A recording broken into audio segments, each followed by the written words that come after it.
오늘 말씀은 고린도전서 12장 6절 1절 말씀만 보겠습니다. 신약성경 278쪽입니다. 고린도전서 12장 6절입니다. 한 절만 봉독합니다. 또 역사는 여러 가지나 모든 것을 모든 사람 가운데서 역사하시는 하나님은 같으니. 아멘. 오늘이 벌써 2019년 12월 마지막 주요. 또 2019년이 이제 오늘 29일인가요? 29일이니까 이틀 남았나요? 여러분들 한 해 동안 수고 많으셨고요. 어려운 일, 힘든 일은 2019년과 함께 다 보내고 잊으시고 2020년을 맞이하셔서 더욱더 여러분 모두의 가정과 건강과 행운을 기원합니다. 한 해 동안 또 저와 함께 말씀으로 살아오신 모든 분들께 감사의 말씀을 드리고 물심양면으로 도와주신 모든 분들께 다시 한번 감사의 말씀을 드리고 새해도 변함없는 하나님과 예수 그리스도와 성령의 역사하심 속에서 함께하는 새해를 맞이하기를 기원합니다. 오늘 여러분들과 함께 나눌 말씀은 방금 봉독한 고린도전서 12장 6절 말씀을 바탕으로 오늘 말씀을 나누기로 하겠습니다. 지금 말씀드렸듯이 한 해 동안 저와 함께 말씀을 함께 하시면서 여러분들이 얼마만큼 영적으로 성숙하고 그동안 알지 못했고 깨닫지 못했고 미처 생각하지 못했던 하나님의 말씀을 어떻게 접하셨고 받으셨고 지금 받아 간직하시고 또 마음속에서 역사가 일어나는지 저는 알 수가 없습니다. 여러분은 아시겠죠? 여하튼 하나님의 말씀이 무궁무진하게 여러분들이 마음속에 살아 역사하시기를 기원하는 바입니다. 성경에 이런 말씀이 있죠. 하나님이 하시는 그 모든 일, 주께서 하신 그 모든 일을 다 기록하려면 이 세상에 써서 쌓아둘 것이 없을 정도라고 그런 말씀이 있죠. 이와 같이 하나님의 역사는 우리가 보는 성경 66권에 기록된 성경의 글자로는 한정되어 있겠지만은 사람을 따라 역사하시는 하나님의 일은 무궁무진하거든요. 그렇기 때문에 하나님이 어떠한 일이 누구에게 어떻게 어떤 모습으로 일어나서 그것이 성취되고 하나님의 영광으로 드러날지는 아무도 모르거든요. 그런 의미에서 오늘은 봉독한 고린도전서 12장 6절의 말씀을 바탕으로 말씀을 나누기로 하셨는데요. 교회 다니는 사람들이 하는 말이 하나님은 사람 속에서 역사하시고 사람을 통해 역사하신다는 말을 많이 합니다. 그래서 오늘 고린도전서 12장은 은사론을 시작하는 말씀인데요. 기독교에서 말하는 신학에서 말하는 표현으로는 은사를 말하는 은사론을 기록한 말씀이에요. 고린도전서 12장부터 14장까지가 은사에 관한 말씀인데 여기에 수많은 내용들이 들어있죠. 그래서 교회에 다니는 사람들이 이 많은 여러 가지 은사들 중에서 자기도 어떠한 은사를 받으려고 하는 그런 열성을 많이 내보이기도 하죠. 특히 교회에 다니시는 분들이 가장 부러워하는 것이 아마 방언의 은사와 또 병 고치는 신유의 은사라고 하는 그런 것을 많이 우리 사모한다고 말하죠. 즉 갈망한다는 뜻이겠죠. 그런 말들을 많이 하죠. 그래서 가장 대표적인 것이 방언을 하려고 많이 그 애를 쓰고 여기저기 교회나 기도원을 쫓아다니시는 분들이 많이 있죠. 그런데 오늘은 그런 것을 다 차치하고 사람을 들어 역사하신다. 사람 속에서 역사하신다. 지금 고린도전서 12장 6절에도 사람 속에서 역사한다는 그 말씀이 되어 있죠. 사람 가운데 역사하신다는 말씀이 지금 들어있죠. 이런 말이 무엇을 의미하는 것인가? 사람을 들어 역사한다, 또 사람 가운데서 역사하신다는 말이 무엇인가 하는 것을 오늘 본문의 말씀을 바탕으로 알아보려고 합니다. 그래서 오늘 주제는 사람을 들어서 역사하심이라 이런 주제로 말씀을 나누겠습니다.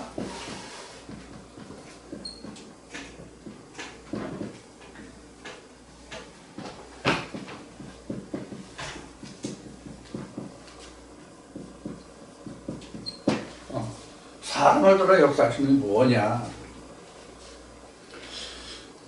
오늘도 이제 똑같은 말씀이 반복되는 것이 굉장히 많을 거예요. 왜냐하면 성경이 뭐 별다른 말씀이 없고 다 같은 말씀이니까요.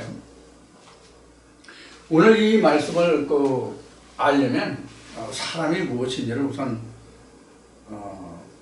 전제되어야만 오늘 이 말씀을 들으실 때 이해하실 수가 있습니다. 근데 이 사람이라는 것을 나눠보면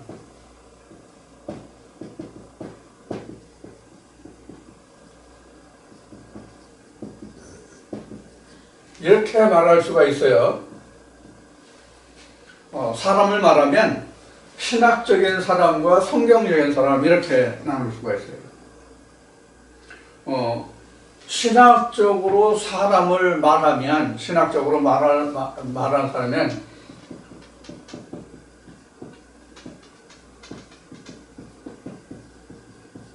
세상의 모든 인류가 사람이죠. 신학적으로 말하면 세상에 살아가는 모든 인류가 뭐 황인종, 흑인종, 백인종 할 것 없이 거기에 뭐 혈통이랑 무슨 종 뭐 할 거 없이 다 통틀어서 사람, 그러니까 세상에 사는 모든 인류가 다 사람이죠. 그러나 성경에서 말하는 사람은 그런 사람들이 아니에요. 성경에 기록된 사람들로 말하면 사람은 이거예요. 성경에서 말하는 사람은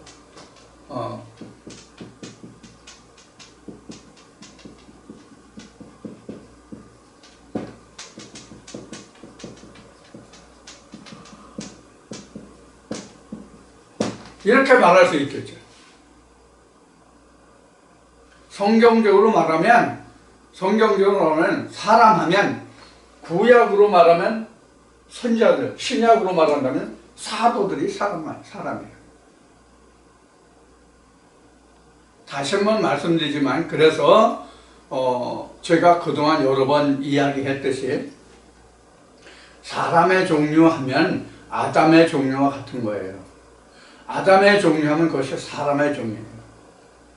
그런데 지난주에도 말씀을 드렸듯이 아담만 해도 첫 아담이 있고 마지막 아담이 있죠.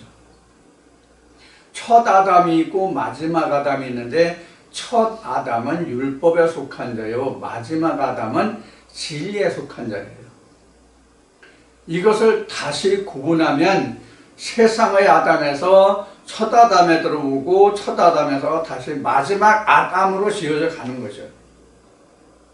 이것이 진화라면 진화요, 창조라면 창조요, 그런 거예요. 성경적인 창조와 진화를 말씀을 드린 적이 있죠.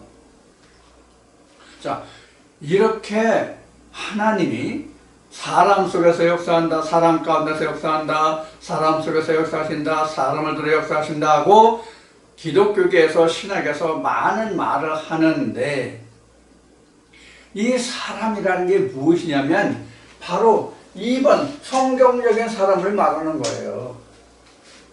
이 사람들을 들어서 이 사람들 속에서 하나님의 살아계심과 하나님의 그 고유한 속성, 하나님의 그 특성을 드러내고 나타내잖아요. 그렇죠? 모세가 하나님의 속성을 나타냈죠. 자, 그러면 모세가 하나님의 속성을 가장 잘 나타낸 부분이 하나님이 모세를 평한 것 중에서 어떤 말씀이 있다고 여러분들은 머리에 떠오르는 말씀이 있으신지요?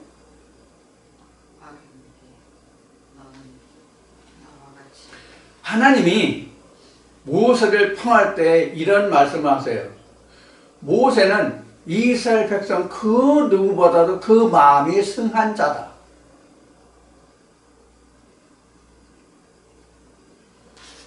그러니까 모세와 같이 이스라엘 백성들을 아우를 수 있는, 이스라엘 백성들의 모두를 마음에 품을 수 있는 그런 성품의 사람이 모세와 같은 자가 없다는 뜻이에요. 다른 한 예를 들어볼까요? 이스라엘 백성들이 광야에서 가나안을 향해 갈 때에 하나님을 얼마나 원망했습니까? 하나님을 엄청 원망했죠. 그래서 이스라엘 백성들을 달래고 또 달래도 말을 듣지 않아요. 결국 하나님께 범죄해가지고 이스라엘 백성들이 그 모든 목숨이 일각에 달려 있을 때에 모세가 하나님께 기도한 것이 무엇입니까?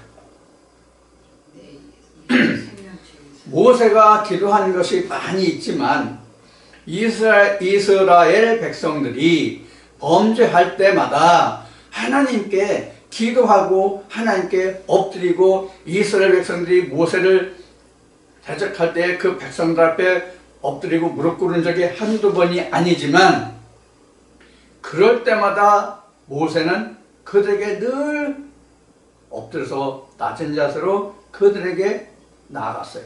이스라엘 백성 앞에. 그러니까 군림하는 목자가 아니라 낮아지는 목자였던 것이죠, 모세는. 그래서 이스라엘 백성들을 다 멸하겠다고 하시는 때에, 이스라엘 백성들이 광야에서 하나님을 대적하니까 하나님이 노하셔가지고 그들을 다 멸하겠다고 하시는 그 때에도 모세는 오히려 이스라엘 백성 앞에 겸손하여 낮아지고 하나님 앞에 엎드려 기도하기를, 뭐라고 기도하냐면, 하나님, 제발 이스라엘 백성들을 멸하신다는 말씀을 거두어 주세요. 만약에 저들을 멸하시려고 한다면 저들을 용서하시고 나를 아버지 생명책에서 지으시고 나를 벌해 주세요. 왜 그러냐면 하나님이 저 많은 백성을 인도해서 가나안 땅에 드리겠다고 약속하셔서 이들을 인도하여 내게 하셨는데, 만약에 하나님께서 저들을 광야에서 다 멸하시면 하나님이라는 그 존재가 값 없는 자가 되지 않습니까? 그들을 구원할 능력도 힘도 없으시면서 그들을 이끌어내서 광야에서 죽게 했다는 그런 평을 받는 하나님, 그런 하나님이 되실 거 아닙니까? 그러니까 제발 저들을 용서하시라고. 그렇게 모세가 간구하죠. 하나님 앞에 엎드려 기도하죠. 이 생각나니까 참 마음이 되게 찡하면서 코끝이 찡한 게 눈물이 핑 도네요, 지금요. 자, 이같이 모세는 하나님 앞에 그 백성들을 위해서 자기를 내놓은 자가 되었어요. 자기 개인을 돌아보는 자가 아니라 오로지 하나님의 그 영광된 이름과 이스라엘 백성들의 구원을 위해서, 자기 동족의 구원을 위해서 하나님께 매달리고 쫓아갔던, 순종하고 복종했던 그런 모습을 볼 수가 있어요. 이게 사람이에요. 그럼 모세가 그렇게 할 수 있었던 그 이유가 뭐예요? 모세가 그렇게 할 수 있었던 그 힘, 원동력이 어디에서 왔냐는 거예요. 하나님을 알고 하나님으로 지음을 받고 하나님의 존재를 자기가 절실히 알고 깨달았고 체육을 했기 때문에 그래요.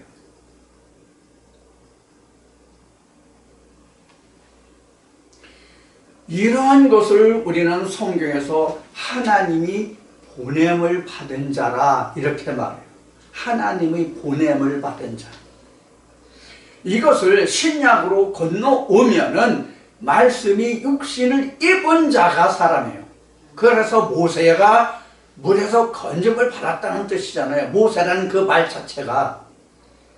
우리는 역사적으로 또 성경적으로 나일강에서 그가 건짐을 받았기 때문에 모세라고 했다. 이런 그 말들을, 그런 역사적인 사실을 우리가 알고 듣고 있지만은 실상은 창세기의 창조 원리를 바탕으로 본다면은 이 세상 전체가 다 물이잖아요. 이 세상 전체가 다 물이에요. 이 세상 전체가 다 물이라는 것은 드러나 있지 않다는 뜻이에요. 누구 앞에? 하나님 앞에. 세상 속에서도 드러남을 받은 자와 드러나지 못함을 받은 자가 있잖아요. 세상에도 드러남을 받은 자라는 것은 임금이라든가 옛날로 보면 왕이라든가 오늘날은 대통령이죠. 그러면 임금이라든가 왕이라고 하는 것은 누구를 위해서 있는 겁니까? 그 백성을 위해서 있는 거예요. 자기 가족과 가정과 그 친지들을 위해서 존재하는 게 아니에요.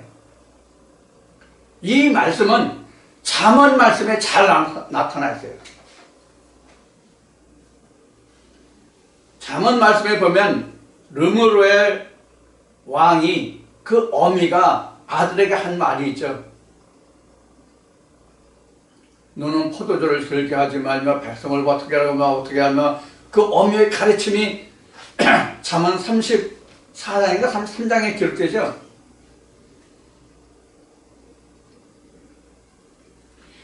이러한 자가 바로 하나님의 지음을 받은 자예요.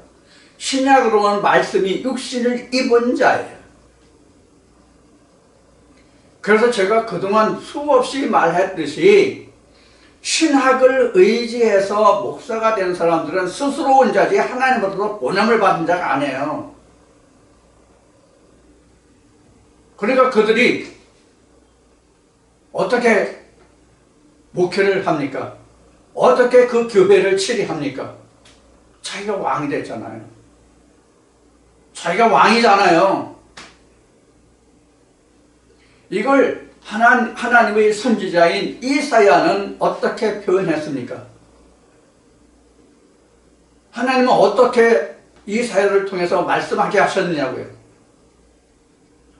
전토를 가옥을 연하여 홀로 거하고자 하는 자는 화 있을진저, 이렇게 이사야는 기록하고 있어요. 이게 바로 뭐예요? 굴림이에요. 여러분들 잘 아시는 바와 같이 북이스라엘 임금 중에 아합이라는 사람이 있어요. 나봇의 포도원이 얼마나 아름다웠는지 그 포도원을 차지하려고 애를 쓰고 심지어 몸져 누웠을 때 그 처인 이세벨이 어떻게 합니까? 모든 관계를 다 부려서 나봇을 죽게 만들죠. 그러면 지 남편인 아합에게 이제 나봇이 죽었으니 가서 그걸 차지하라고 이렇게 말하죠. 이것을 뒤집어서 세상으로 표현하면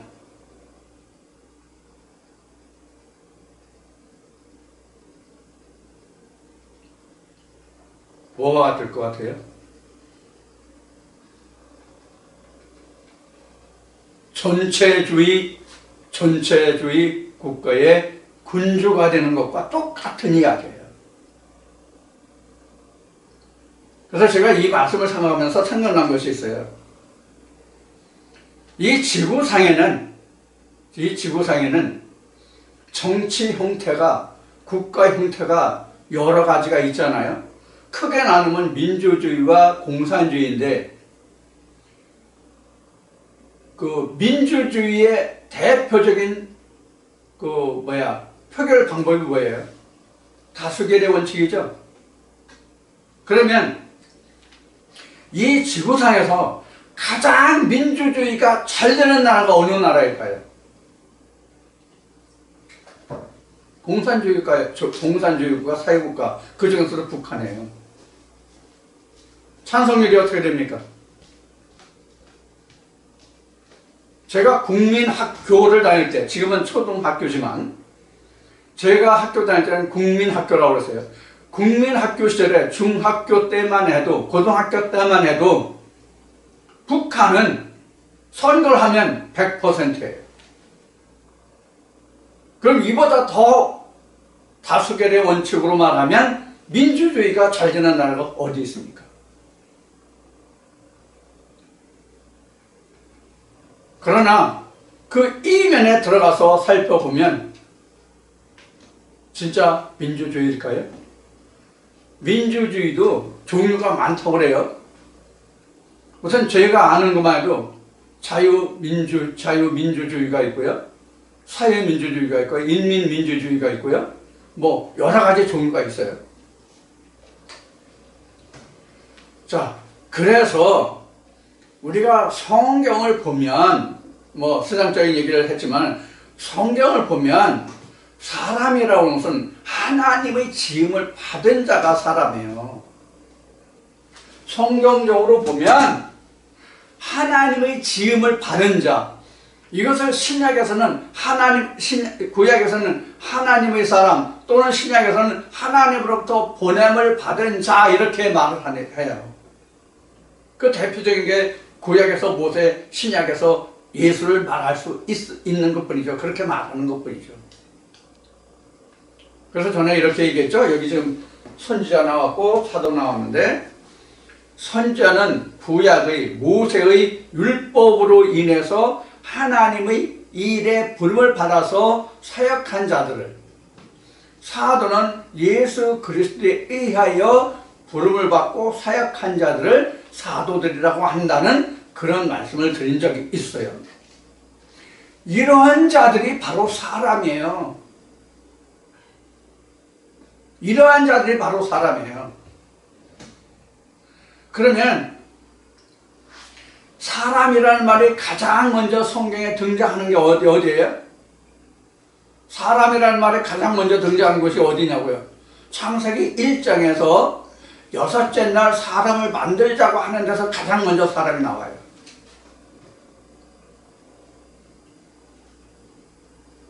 우리 이거를 인간 창조라고 그러죠.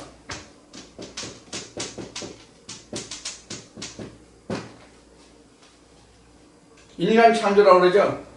이게 인간 창조, 인간 창조인데, 이 인간 창조라는 게 신학에서 말하는 인간 창조와 성경에서 말하는 인간 창조가 다르죠. 신학에서 말하는 인간 창조는 이 지구촌이 먼저 생기고 그 다음에 사람을 짓는 그 과정을 말하죠. 그러나 성경적으로 인간 창조는 그게 아니에요. 세상에 이미 많은 사람들이 있는데 그 사람들 중에서 하나님의 사람으로 짓는 거예요. 그게 첫 아담이에요. 거기서 첫 사람 예수가 나오는 거고요. 마지막 아담이 되면 예수잖아요. 하나님 형상이잖아요. 그게 마지막이잖아요.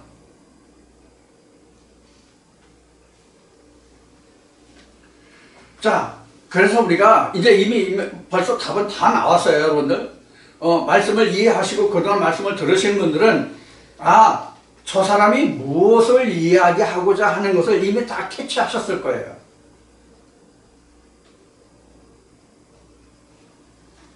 그래서 자, 지금 사람을 이와 같이 지금 분류했잖아요. 사람을 신학적인 사람과 성경적인 사람을 이야기했는데, 자, 그래서 이거 전에 다 한 거예요. 다시 한번 정리하는 거예요. 성경적으로 사람이란 뭐냐면 하나님 플러스 예수 플러스 나, 여기에 사람이에요.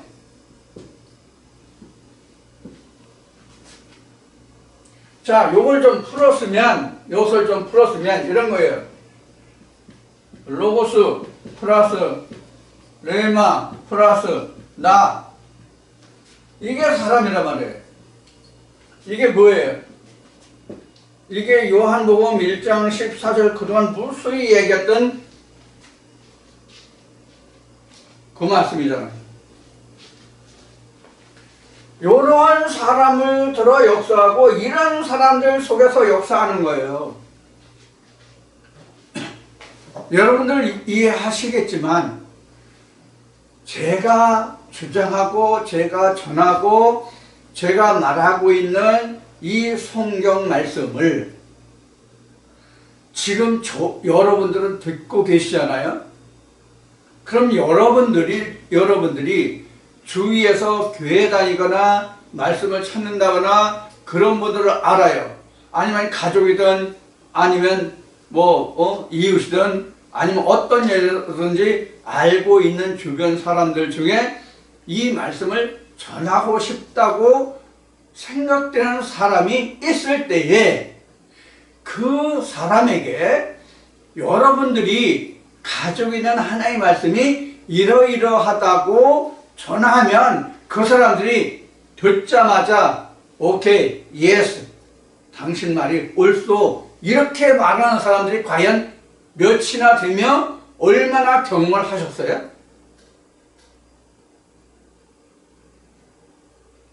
무슨 이야기를 하고자 하느냐면 세상의 모든 사람들 가운데 지금 하나님이 예수가 모세에게 말씀하시듯 제자들에게 말씀하시듯 유대인들에게 말씀하시듯 그렇게 말씀하신다면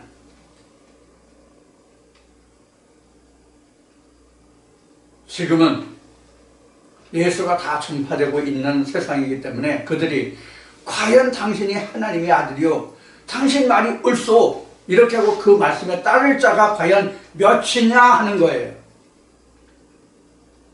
이게 복음서에는 오병이어라는 말로 나오죠. 지금도 몇만, 몇천, 몇백 명이 들었을지라도 그 중에서 오병이어의 역사를 일으킬 수 있는 사람이 누구냐 하는 거예요. 들을 수 있는 귀가 있는 자, 이렇게 지음을 받은 자가 아니면 누가 듣느냐 하는 거예요. 그래서 엘리야가 즉 세례 요한이 어디에서 일을 한다고 성경은 기록하고 있습니까? 어디에서 일을 한다고 기록하고 있습니까? 광야에서 외치는 자의 소리죠. 여러분 생각해 보세요. 광야에서 혼자 외치면 얼마나 황량하겠어요. 광야에서 외친다는 뜻이 무엇을 염두에 두고 했겠어요? 듣는 자가 없다는 얘기예요. 아무도 듣는 자가 없어요. 성령이 교회들에게 하신 말씀을 아무도 듣는 자가 없어요. 그러면 엘리야가 세례 요한이 지금 광야에 나오는데 그 광야가 어느 지경입니까 도대체? 세례 요한이 엘리야가 하나님의 말씀을 외치는 그 장소가 어디냐고요? 유대 땅 아닙니까? 유대 이스라엘 땅 아닙니까? 예수님 어디서 사역하셨어요? 예루살렘 성전에서 사역하셨습니까? 예수님이 사역하신 곳이 예루살렘 성전이었습니까? 오히려 예수님은 성전을 허르라고 그러셨죠. 그럼 예수님 어디에서 주로 말씀을 반포하셨습니까? 광야 아닙니까? 광야. 그래서 세례 요한은 옥에 갇히고 자기가 예수 앞에 나올 수 없을 때 요한이 자기 제자들을 예수에게 조용히 보내서 오리라 한 그가 당신이냐? 아니면 우리가 다른 일을 기다려야 할 것이냐? 이렇게 질문하게 하죠. 그걸 예수님의 제자들에게 답해주고 요한의 제자들에게 답해주고 그 제자들이 돌아간 후에 예수님이 제자들에게 하신 말씀이 뭐예요? 너희가 광야에 무엇하러 나갔더냐라고 묻잖아요. 방금 말씀드린 오병이어 역사가 어디에서 있었습니까? 예루살렘 성 안에서 있었나요? 호흡할판 들이에요. 광야예요. 이 광야라는 뜻을 여러분들 어떻게 이해하셨습니까? 그동안 하나님의 말씀이 뿌려지지 않은 땅이 광야예요. 그러니 누가 들어요? 허허벌판이죠. 그럼 농부가 마태복음 13장으로 들어가서 농부가 씨를 뿌릴 때에 아니 광야에 아무런 사전에 준비자가 없이 광야에 그냥 씨를 뿌리는 농부 있나요? 없죠? 그럼 광야에 씨를 뿌리기 위해서는 뭘 먼저 전제돼야 하나요? 무엇이 먼저 이루어져야 하나요? 잡초를 제하고 갈고 얻고 돌을 제하고 그래야 될 거 아니에요?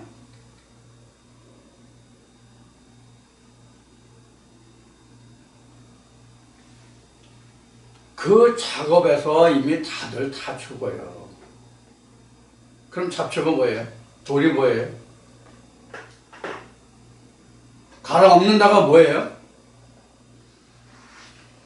자, 이것을 지금 말한 이 광야를 자, 좀 각도를 좁혀가지고 멀리 있던 각도를 쭉 줌으로 당겨가지고 줌인 시켜서 내 안으로 끌어와 봅시다. 그 광야가 어디예요? 여러분들의 마음이에요. 여러분들의 마음이라고요. 여러분들의 마음에 어떤 돌, 어떤 풀이 얼마나 어떻게 어떤 모습으로 다 있는지를 누가 알아요? 자기뿐이 몰라요.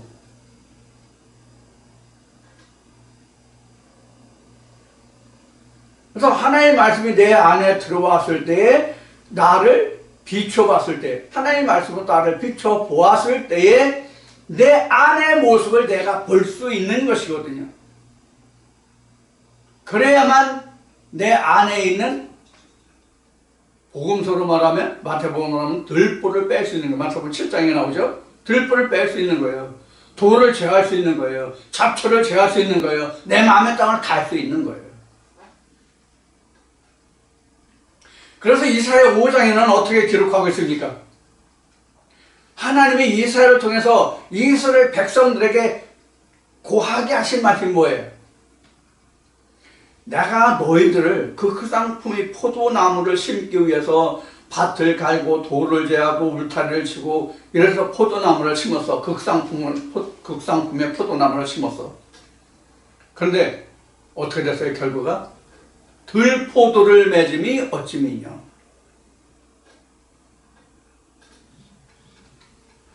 이와 같이 하나님의 복음이 어려운 거예요.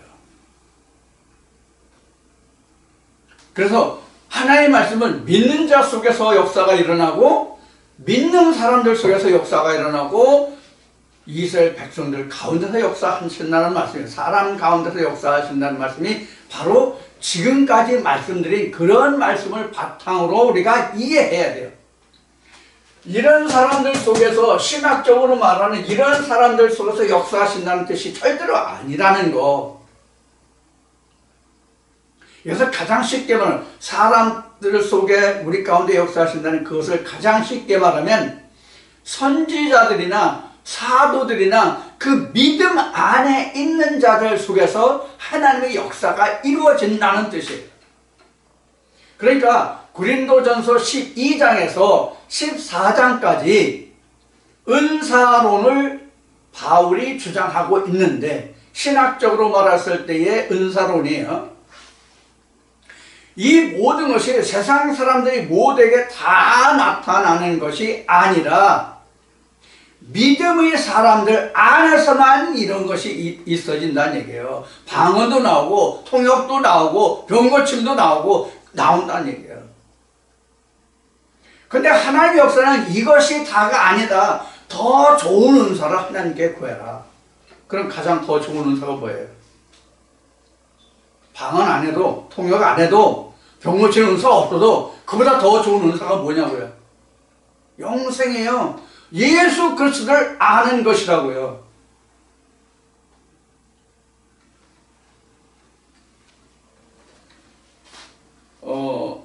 그 고린도전서 12장부터 말씀을 자세히 읽어보신 분이면 이해하시겠지만, 이 은사는 하나님 주시는 선물이라고 되어 있거든요. 선물이라고 되어 있어요. 자, 그러면 이제 크리스마스 엊그제 지났죠? 며칠 전에 지났죠? 자, 이제 연말이죠? 이제 우리가 음력으로 이제 그 해를 묵은 해를 보내고 새해를 맞이하는 설입니다만은, 일반적으로 지금은 이제 신정을 많이 세죠. 그럼 이제 내일 지나 모레 지나 그러면 신정이죠. 자, 명절 때 선물을 어른이 아이한테 줍니까? 아이가 어른한테 줍니까? 어른이 아이한테 주는 게 통상적이죠. 이게 무슨 뜻이에요? 어떤 의미로 지금 이 말씀을 드릴까요? 은사가 선물이라면 우리가 영적으로 어릴 때에 선물을 바르는 거예요. 장사하면 이 선물 필요 없어요. 내가 오히려 선물을 줄 세대가 되는 거죠, 장사하면. 무슨 뜻인지 이해하시겠죠? 그러니까 하나님이 주시는 은사라고 하는 것은 우리가 영적으로 어릴 적에 하는 거예요. 이게 결론이 어디 갔어요? 13장에 나오죠. 13장에 나오죠. 그 다 채우고 나중에 남는 게 뭐예요? 사랑이죠. 믿음, 소망, 사랑. 이건 항상 있는데, 영은 있는데, 그 중에서 제일 큰 것이 뭐다? 사랑이다. 사랑이 예수잖아요. 사랑의 개념이 예수잖아요. 사랑의 개념이 예수라는 얘기는 뭐냐면 영생이 예수고 최후의 선물이라는 뜻이에요. 예수는 성경에서 말하는 것이 영생이잖아요. 예수님이 말씀하신 것 같이 유일하신 참 하나님과 그의 보내신 자를 아는 것이 영생이라고 했으니까, 사랑이 예수라면 영생을 아는 것이 곧 사랑이잖아요. 그래서 우리 인간 사회에서도 사랑이라는 것을 통해서 무엇이 생겨납니까? 생명이라는 것이, 자식이라는 것이 생겨나잖아요. 물론 그 사랑이라는 것이 육체적인 것과 영적인 것으로 분류되기도 하지만, 번식이라는 문제를 놓고 본다면, 생육이라는 문제를 놓고 본다면 바로 자식의 낳음이잖아요. 육체의 관계가 반드시 수반되어야만 생육이라는 게 나오죠. 그럼 영적으로 어떻게 돼요? 하나님과 인간이 하나 되었을 때만 사랑이라는 열매가 맺어지는 거죠.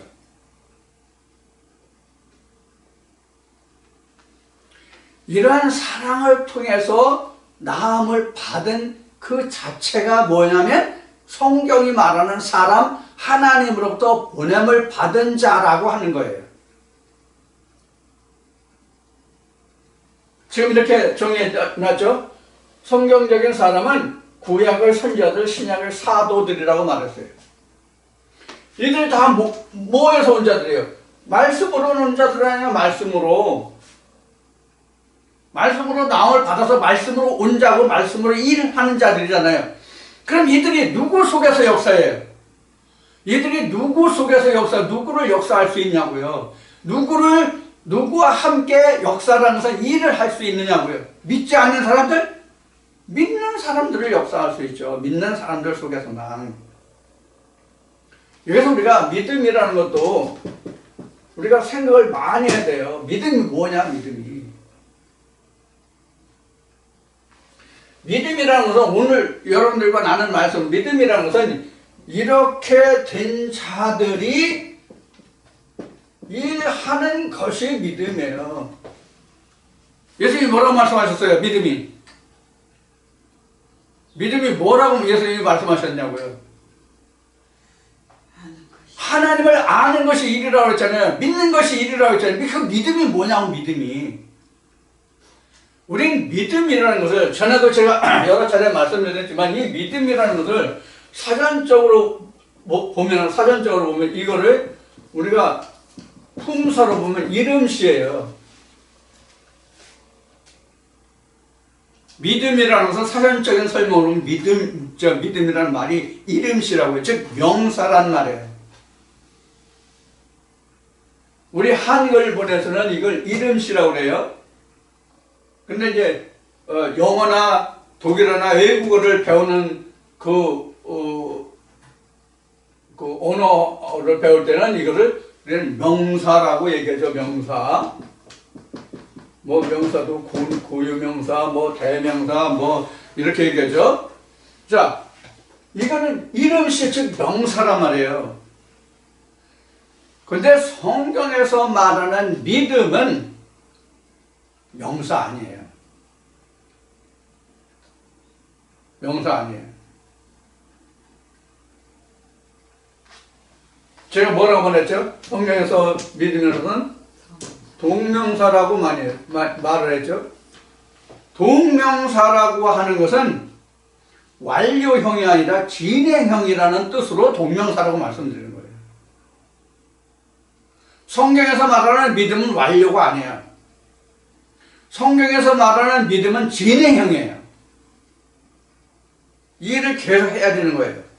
그래서 예수님이 아버지가 오늘도 일하시니 나도 일한다라고 말씀하신 거예요. 그럼 하나님이 일하시나요? 하나님이 일하시나요? 예수가 말씀을 선포하면 하나님도 예수와 함께 일하시는 거예요. 무슨 뜻인지 이해가 되셨나요? 하나님의 말씀이 이러이러하다고 증거하는 그 자체가 일이란 말이에요.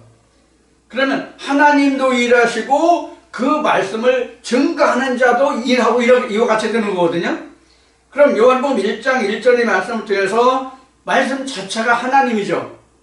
그럼 하나님이 지금 일하시니까 그 일을 위해서 내가 지금 그 말을 전해야 되니까 하나님도 일하시고 나도 일하는 거잖아요. 그럼 하나님이 나라는 사람을 매개체를 통해서 일하시게 하는 게 뭐예요?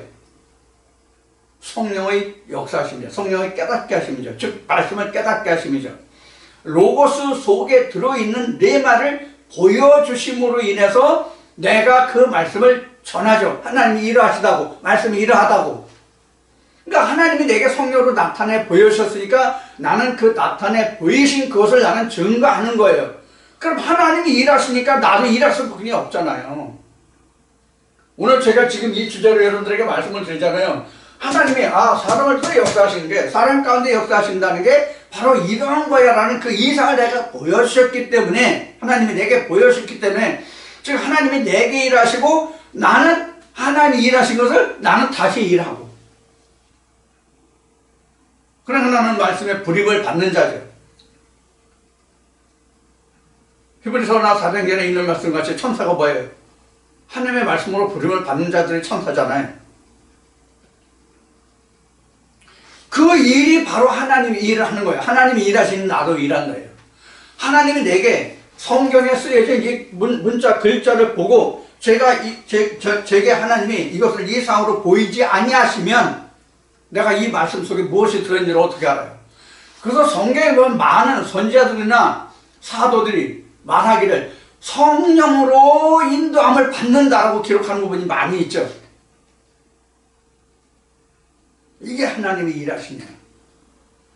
성령의 인도하심을 보고 아 이게 이렇구나 하나님의 모습이 이거구나 라고 사람을 들어서 역사하셔. 그럼 그 사람이 어떤 사람이 하나님이 그것을 이상으로 보여주시냐고요.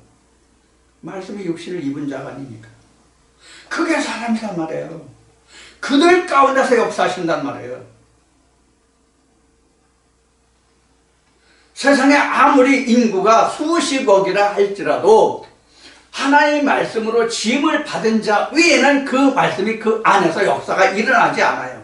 즉 일어나지 못한단 말이에요.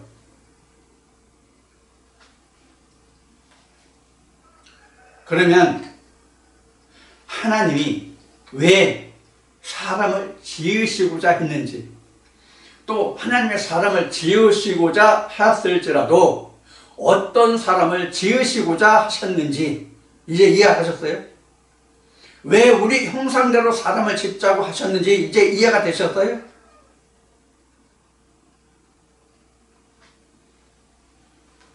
그 사람들 속에 하나님이 함께 하시기를 원하시는 것입니다. 성경에 그런 말씀들이 많이 있어요.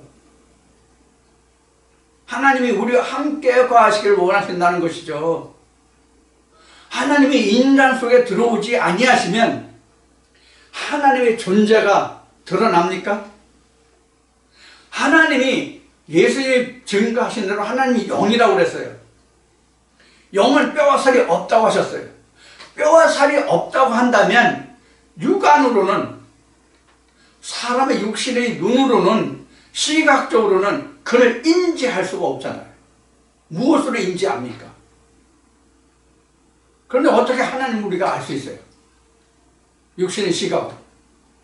그러니까 영적인 사람들, 즉 말씀이 육신을 입은 자들을 들어서 역사하신다는 뜻이 우리 가운데 역사하신다, 사람을 들어 역사하신다는 뜻이란 말이에요. 그런데 우리는 착각하기를 일반 이 신학적인 사람들과 같이 세상의 모든 사람들을 들어 역사하신다라고 생각할 수 있단 말이에요. 그렇게 알고 있는 사람들이 많단 말이에요. 물론 이것도 광의의 넓은 의미에서 보면 맞아요. 모세를 예수를 들어서 설명을 한다면 모세는 이스라엘의 60만 중에 한 사람이잖아요. 이스라엘 백성 출애굽할 때에 이스라엘 백성 출애굽할 때에 그래서 출애굽을 시작할 때에 인구를 계수하니까 20세 이상으로 몇 명 있어요? 60만 3,550명이었잖아요. 그들 중에서 모세가 뭐예요? 사람이죠? 하나님 부셨을 때 사람이에요. 그러면 모세를 들어서 하나님이 이스라엘 백성들을 모세와 같은 자가 되게 하시기를 원하신 거란 말이에요. 따지고 보면 다만 형제들 중에서 지도자를 모세와 같은 자를 하나님이 모세 같은 사람을 한 사람만 두셨을 뿐이에요. 왜? 하나님의 명령권, 권위를 두기 위해서. 그래서 우리가 모세경을 보면 이스라엘 백성들이 이렇게 모세에게 한 거잖아요. 야, 너만 하나님 만났냐? 우리는 만났어, 나도 만났어, 너도 만났어 이랬잖아요. 그 결과로 일어난 게 뭐예요? 아론의 쌍난 지팡이잖아요. 그러니까 하나님이 아론의 쌍난 지팡이를 누구에게 주시는 것이 아니라 내가 이 자와만 내가 관계한다는 것을 하나님이 이스라엘 백성으로 하여금 알게 하셨죠. 요새 여러분들 생각나는 게 뭐예요? 여러분 생각나시는 게 뭐냐고요? 그럼 왜 이렇게 하나님으로부터 권능을 받은 자가 많지? 여기도 저기도 얼마나 많아요. 우후죽순으로 하나님으로부터 권능을 받은 자가 많죠. 신학적으로 말하면 하나님이 기름 발리운 자가 많죠. 제가 말을 했는데 누구를 말하는 건지 저도 모르겠네요. 바보 같아서. 한 동네에도 도시 같으면 한 동네에도 아니 한 건물에도 하나님으로부터 번영을 받은 자가 몇 명씩입니까 도대체? 한 건물에도 2개, 3개예요. 근데 똑같이 하나님으로부터 번영을 받은 사람이라는데 A, B, C가 있다면 A는 A대로, B는 B대로, C는 C대로 서로 담벼락치고 쳐다도 안 봐. 그럼 A라는 사람은 A의 하나님, B라는 사람은 B의 하나님, C는 C의 하나님이야. 각자 A, B, C가 공유할 수 있는 똑같은 하나님이 아니야. 그래서 서로 A, B, C가 서로 자기 교회 오라고 서로 싸워. 자기 교회로 오라고. 그래서 A라는 교회가 B로 갔으면, B라는 C로 갔으면, C가 A로 갔으면, B가 A로 갔으면 서로가 왜 내 교회를 뺏어가느니 어쩌니 그래. 아니 똑같이 하나님으로부터 번영을 받은 자라면 A에서 C로 가건 B에서 A로 가건 C에서 A로 가건 무슨 상관이 있냐고. 무슨 상관이 있냐고요? 여러분들 그런 생각을 안 하고 있었어요? 이것은 지금 뭘 제가 강조하고자 하냐면 하나님으로부터 번영을 받은 자는 극히 적다는 것을 말씀드리고자 하는 거예요. 자기 목구멍 풀칠하려고 목구멍 포도청을 해서 한 사람이라도 더 와야 헌금이 10원이라도 100원이라도 1000원이라도 늘을 거 아니에요. 그러니까 밥그릇 싸움이에요. 앞에 이사야서를 인용해서 가옥에 가옥을 전투에 전투를 연하여 이 말씀을 드렸죠. 이게 바로 그거예요. B교회는 A교회, C교회를 다 자기 교회로 모으고 싶고 A교회는 B, C교회를 다 자기 교회로 오게 하고 싶고 C교회는 A, B 교회가 다 자기에게 오기를 원하는 거예요. 우리 지금 현실에서 그런 게 많이 나타나잖아요. 지금은 제가 서울에서 떠나온 지가 몇 년 됐기 때문에 잘 모르겠지만 제가 있을 때만 해도 교회에 이런 딱지가 붙어 있었어요. 이런 경고, 고지라고 그럴까? 뭐 그게 붙어 있어요. 노티스가. 뭐냐면 신천지인 출입 금지.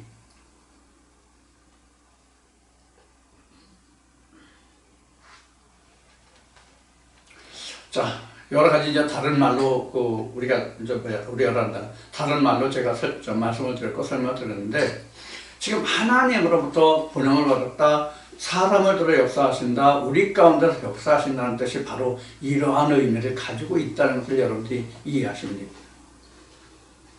다른 건 다 기억 안 하셔도 돼요. 잊어버리셔도 돼요. 사람이라는 게 뭐냐? 성경이 말하는 사람이라는 게 뭐냐 도대체가.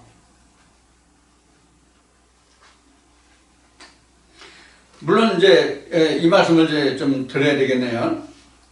넓은 의미, 광의의 뜻으로 본다면 세상 사람들 중에 모세, 이스라엘 백성들 중에 모세, 이스라엘 백성들 중에 예수가 되겠죠.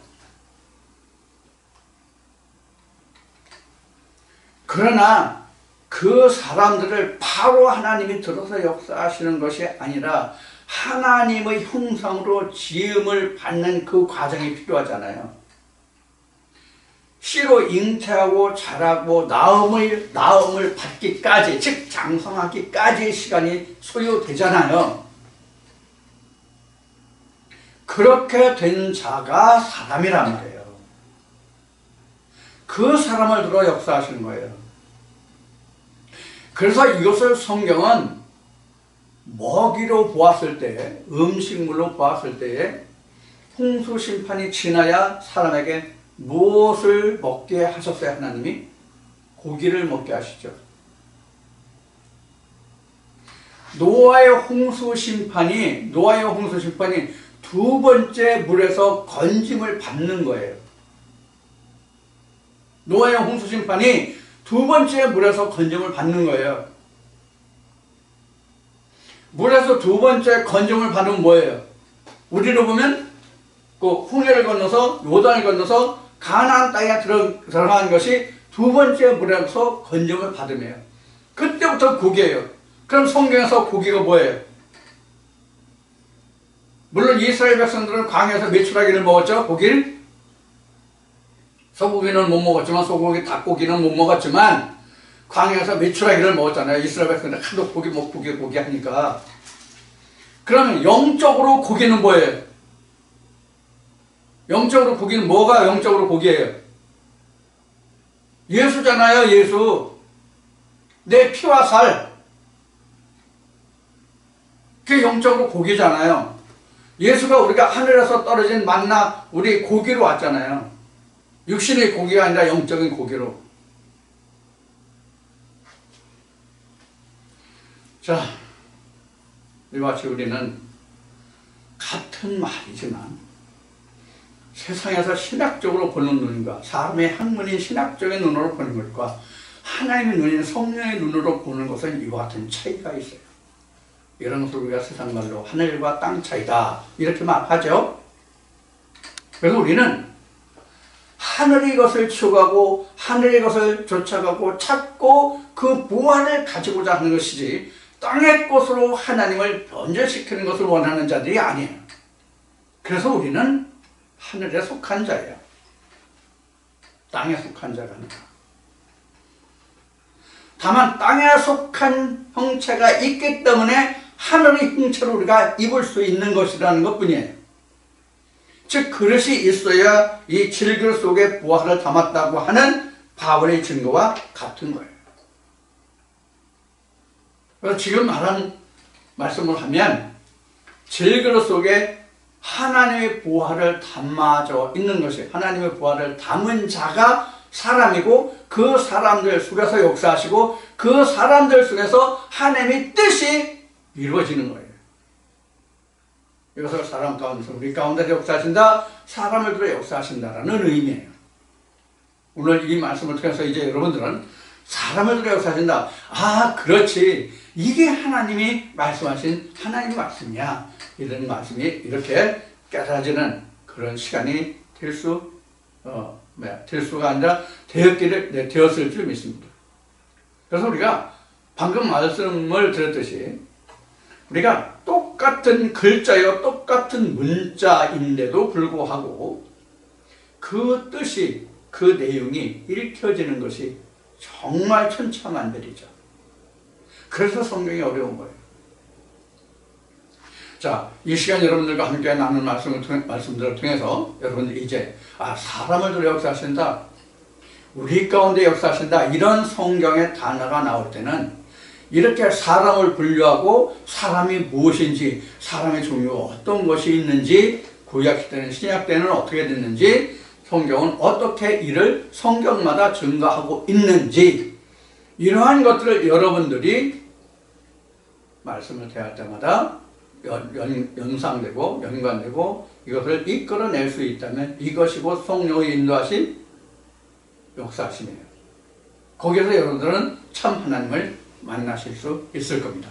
자, 부디 이 한 시간 나눈 말씀들 통해서 여러분들 마음속에 한없는 하나님의 말씀이 그 이상이 전개될 수 있는 말씀이 되기를 축원드리고 이 시간 마치고 잠시 쉬었다 하겠습니다. 감사합니다.